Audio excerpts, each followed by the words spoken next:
In our next question, what we've got is, again, the problem that gets a little bit different. This time you've got Johnny who's bouncing a ball. He drops it from 1.5 meters on its first bounce. So he drops it from a height of 1.5, and then it bounces up 2/5 of its previous height, which works out to be zero point 0.6. So 2/5 of 1.5 is zero point 0.6. And it bounces up, then bounces down the same distance. Again, goes up 2/5 again, goes down that same amount. Goes up 2/5 again, down to the same amount. So what we've got here is want to find the distance that it travels through. What I've done here is split the problem up. So I've taken 1.5 out, only because I'm looking at my patterns here. I'm getting a pattern of the ball going up and down. So what I want to do is just keep the ones where it goes up and down together, and where it goes down by only the ones, take that by itself. So that's why we've got a 1.5 out the front. Now, I'm going to find the series and how this moves through there. So we've got the going up each time. So it's 2/5. So ratio of 2/5. First term will be 0.6. So I'm going to use that as the first one. But seeing it goes up and down, I'm going to multiply the series by 2 because each of these ones are multiplied by 2.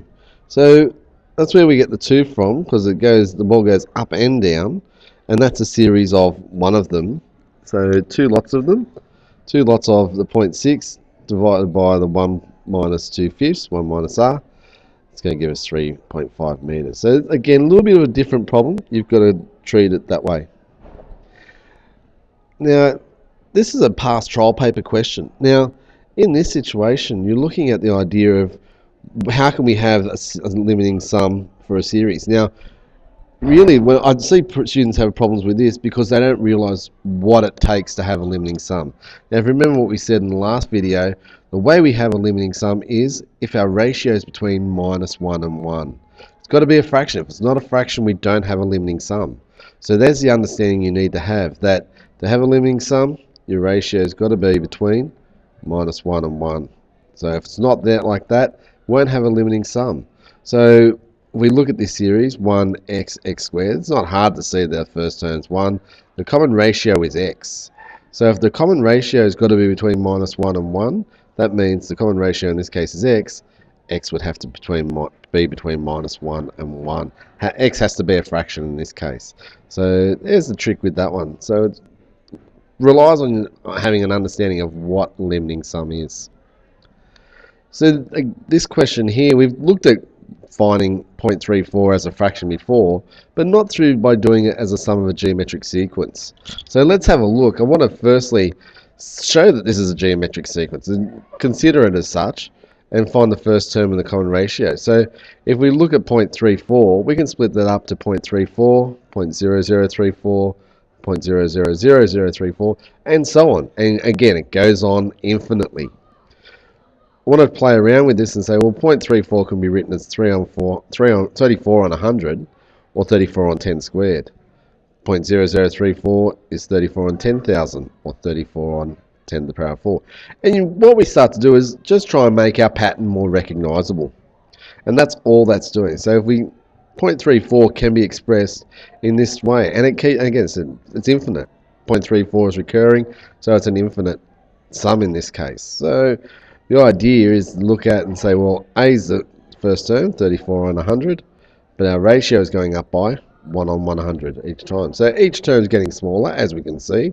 0.0034 smaller than 0.34, so we can tack our problem in that way. Next, we want to do is say hence or otherwise express 0.34 recurring as a fraction. Now this one says otherwise.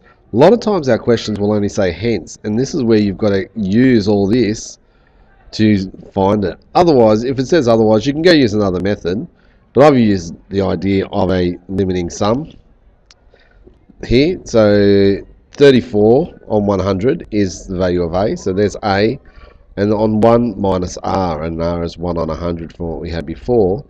And if we put that into a calculator, you can put it all straight in there. It will come down to the lowest terms, but you can see that we get 34 on 100 over 99 on 100, which gives us the 34 on 99, which we know from before.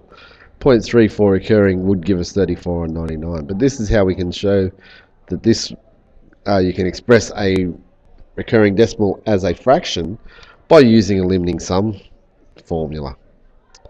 Question 7. Again, we have that idea of a limiting sum and the values of r. What values of r needs to be there.